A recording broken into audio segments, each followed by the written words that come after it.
In October 2022, I quite naively embarked on a journey with psilocybin mushrooms that I picked in Cornwall. Had some really great experiences, but I had one super terrifying experience on my own, in the dark, in my flat in Penzance. And I obviously was searching for something, and I found it, and wasn't really prepared for what I found. And I guess the easiest way to describe it, the thing that I found was fear.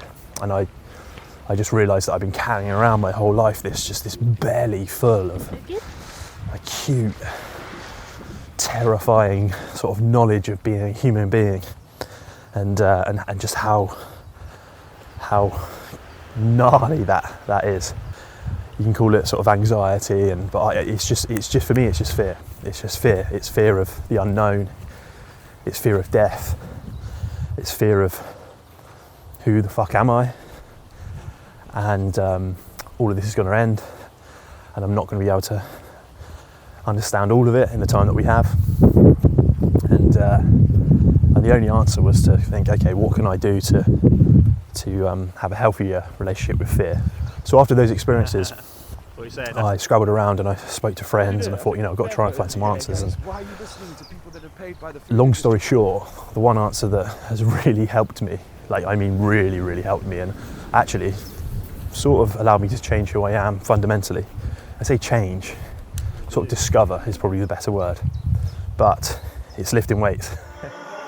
And there's part of me that hates that was the answer, because it's not cool from the outside, and it carries with it so much baggage, and there's so many cliches involved in it, and it involves going into what seems like a very sterile, egotistical environment. Big girl. Are we training today? Upper body. But you can just very quickly discover where your boundaries are, where your limitations are, and sort of enter that void. And I really do think that we all have a void. There is a void. It's sort of, you realise where you stop and something else begins. And whether you are religious or an atheist, whether you look at the world through a spiritual lens or through a physics lens, you have to admit that there is a line where we end and something else begins. So we were just saying how different it is from us in Thailand last year. Because this summer in the gym, and we've been drinking minimal alcohol, saving the budget on Changs. Last year, we were drinking like 3 or 4 Changs a night. This time I think we've had collectively about 5 or 6 Changs on the whole trip. We've been away for a month.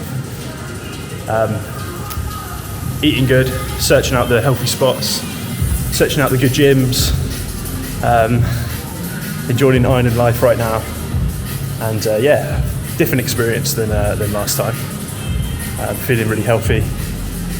Loz is working. I'll be working soon. Yeah, this is our Monday morning in Koh Lanta.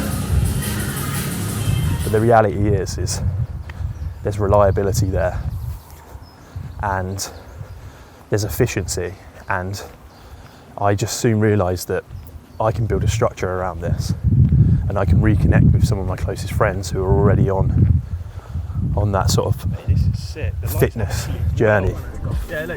Not everyone's going to find answers in the gym, and that's fair. That is absolutely fair, and I'm really glad about that. But I urge anyone who's struggling with their own relationship with fear to give it a go, to find a group of people who are supportive, but also who bring a level of accountability.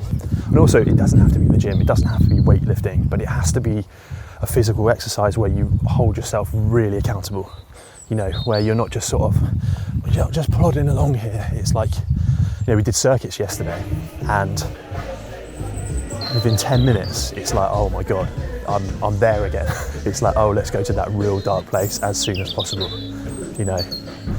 It's sort of like a voluntary anxiety attack, I find, especially with cardio. It's just gnarly. You have to consciously control your breathing, your body's screaming, your muscles are like, we can't do this, have I eaten enough? But you're there, and you're there with your mates, and there's camaraderie, and you're pushing each other, and there's a lot to discover there, and I'll carry on exploring it and talking about it, hopefully. No, not hopefully, definitely. And let's see where it goes. But I hope you can find some sort of inspiration, and don't do what I did for 10 years and just try and look for the cool stuff, because the cool stuff, it sort of screams of answers, but I found that the boring, sterile things, actually done with the right amount of effort, might hold all the answers. So give it a go, see what happens,